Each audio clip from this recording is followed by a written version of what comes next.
আজকে ফেব্রুয়ারি মাসের 12 তারিখ 2026 সাল। এই মুহূর্তে আমরা আছি চুয়াডাঙ্গা জেলার আলমডাঙ্গা উপজেলার বেলগাছি ইউনিয়ন কেদারনগর গ্রাম, যেটা আমার নিজ বাড়ি নিজ মাঠের ভিতরে। আমার সাথে বহু এলাকার থেকে ভক্তবৃন্দ সঙ্গ ধারণ করার জন্য আসছে। পরিচয় পর্ব করে দিয়ে কালিদাসপুর থেকে আসছে, বোটবাজার ঢাকা বোটবাজার থেকে আসছে, তোমার রাজ্জাক সৃষ্টি ঢাকা থেকে আসছে, বাবুল আমাদের কাটাভাঙ্গা, শামসুল আমাদের আলমডাঙ্গার গোলাম রসুল, তারপরে সাদেক সরকার আসছে সেই সুদূর ঢাকা ব্রাহ্মণবাড়িয়া থেকে। তারও আর এক ভক্ত ওনাও ঢাকা থেকে আসছে, ইকবাল হোসেন আছে, তারপর রিপন, আমাদের রকন মিয়া যিনি খুব ভালো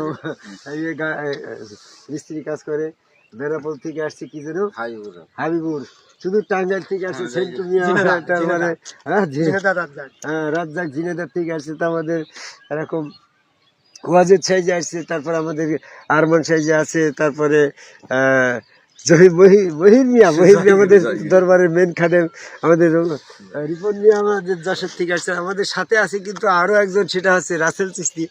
তো আমরা এই সবার সাথে পরিচয় করে দেওয়ার উদ্দেশ্যে একটা বিষয়বস্তু এরকম যে এই যে সঙ্গ ধারণ, অলসো আমি education of student of science, মানে বিএসসি পাস করছি, সায়েন্সের মানে ছাত্র ছিলাম। তো দেখা যাচ্ছে যে লোহা কিভাবে চম্বুকে পরিণত হয়, এই ধরনের একটা আমার অধ্যায় ছিল, যে মানে লোহার সাথে চম্বুকের সাথে যখন লোহার ঘর্ষণ হয়, ঘর্ষণে কিন্তু লোহা চম্বুকে পরিণত হয়। একজন ডাক্তারের সাথে মিশে ডাক্তারের কম্পাউন্ডার একসময় ডাক্তার হয়ে যায়, এই উকিলের সাথে মহুরিগিরি করে ওই সময় একসময় উকিল হয়ে যায়।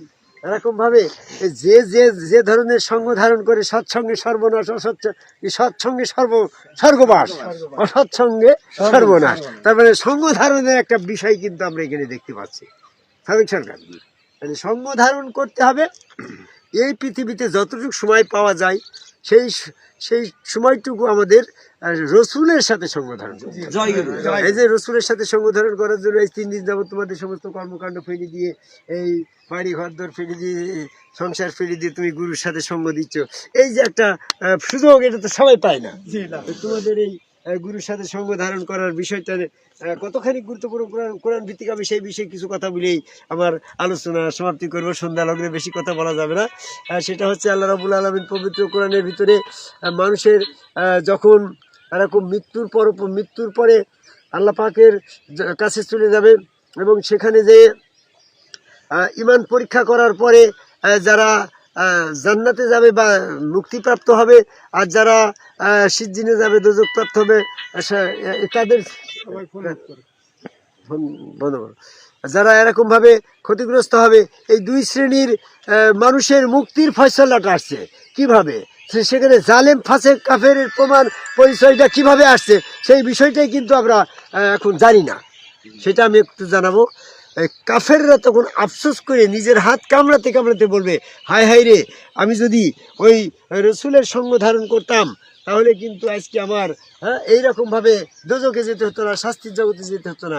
এখানে রসুলের সঙ্গ ধারণ করে, রসুলের সাথে সৎকর্ম, তার মানে সঙ্গ ধারণ করে, রসুলের সঙ্গ ধারণ করে যারা আদম কাবা আল্লাহকে সেজদা করলো তারা জান্নাতে চলে গেল। রসুলের সঙ্গ ধারণ করে চম্বুকের সাথে লোহার ঘর্ষণে যদি লোহার চম্বুক হয়ে যায়, একজন সৎ মানুষের সাথে সঙ্গ ধারণ করলে ভালো মানুষ যখন সৎ হয়ে যায়, একজন ডাক্তারের সাথে সঙ্গ ধারণ করে একজন কম্পাউন্ডার যখন ডাক্তার হয়ে যায়, একজন রসুলের সাথে সঙ্গ ধারণ করলে সে তো মুমিন বান্দা হয়ে যাবে। আমাদের একজন রসুলের সঙ্গ ধারণটা খুবই প্রয়োজন। তো আমরা সেই রসুল মদিনায় উফাত হয়ে গেছে, সেই নবী মুহাম্মদ সাল্লাল্লাহু আলাইহি সাল্লাম আমাদের সকলের জগতের জন্য রহমত স্বরূপ। অনেকেই তাকেই রসুল বলে বিশ্বাস করে আজকের যে জিন্দেগি পার করছে। কিন্তু আমার কথা হচ্ছে, রসুল তোমার মুহাম্মদ সাল্লাল্লাহু আলাইহি সাল্লাম তুমি বিশ্বাস করে নিয়েছো, বিশ্বাসের জোরে তোমার জন্য তোমার রসুল হতে পারে। তুমি বিশ্বাস করো তাই বলি তো মুহাম্মদ সাল্লাল্লাহু আলাইহি সাল্লাম তোমার রসুল করা যাক। আর আমি বিশ্বাস করি আমার গুরু হযরত খাজা নিজামুদ্দিন চিশতি আমার রসুল, তোমারও তো বিশ্বাসের জোরে তোমার মুহাম্মদ সাল্লাল্লাহু আলাইহি সাল্লাম তোমার রসুল, আমারও বিশ্বাসের জোরে আমার হযরত খাজা নিজামুদ্দিন আহমেদ চিশতি আমার জন্য রসুল। তাই তোমার রসুল আর আমার রসুলের ভিতরে পার্থক্য আছে। তুমি তোমার মুহাম্মদ সাল্লাল্লাহু আলাইহি সাল্লামের রসুল, ওই রসুলের সাথে সঙ্গ ধারণ করতে পারলে না। আর আমি আমার জীবনে দীর্ঘ 12 বছর আমার গুরু হযরত খাজা নিজামুদ্দিন আহমেদ চিশতির সাথে সঙ্গ ধারণ করে আমি রসুলের। তাহলে পরে রসুলের সঙ্গ ধারণ যারা করবে তারাই কিন্তু এরকমভাবে জালেম ফাসেক কাফের হবে না, মুমিন হবে। আর যারা মুহাম্মদ সাল্লাল্লাহু আলাইহি সাল্লামের সঙ্গ ধারণ করতে পারে নাই, উনি রসুল ছিল, ওনার ওই কথা নিয়ে আমাদের কোনো বিতর্ক নাই। কিন্তু তুমি সলিমুদ্দিন হাজী সাহেব তাবলিকালা, তুমি জামাত ইসলাম চরমুনা ফুরফুরা মানিকগঞ্জ আটুসি হিজবুত তাহরির হেফাজত ইসলাম কাদিয়ানি টুপি বাগড়ি জুব্বাদের আদম সেজদার বিরোধী লোক একজনও তো মুহাম্মদ সাল্লাল্লাহু আলাইহি এই তোমার আদম সেজদা করো না, তারা তোমার তো তাদের সকলের জন্য তো হযরত মুহাম্মদ সাল্লাল্লাহু আলাইহি সাল্লাম রসুল। তাহলে এই রসুলগুলা, এই ব্যক্তিগুলা জালেম বলে প্রমাণ হয়ে গেল সূরা ফুরকানের 27-28 নম্বর আয়াতে। সেদিন রসুলের সঙ্গ ধারণ না থাকার কারণে জালেম। তোমার রসুল মুহাম্মদ সাল্লাল্লাহু আলাইহি সাল্লামকে বিশ্বাস করেছো, এতে তুমি মুমিন হতে পারো নাই। রসুল সাল্লাল্লাহু আলাইহি সাল্লামকে তুমি তার টাকনুর পরে কাপড় পরে তার আনুগত্য প্রদর্শন করেছো, 5 ওয়াক্ত নামাজ পড়ে, এতে তুমি মুমিন হতে পারো নাই।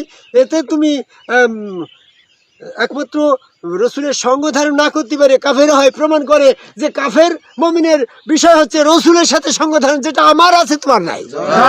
এই জন্য যার যার গুরু তার রসুল আদমকে ভাই সেজদা করে একজন সম্মুখ রসুলের কাছে বায়াত গ্রহণ করি, সেখানে সেজদা ভক্তি দিয়ে সেই রসুলের সঙ্গ দীর্ঘদিন সঙ্গ ধারণ করে মমিনত্ব কাফের থেকে রেহাই পেয়ে মমিনত্ব লাভ করা আহ্বান করে আমার কথায় সন্ধ্যা লগ্নে শেষ করি। জয় গুরু।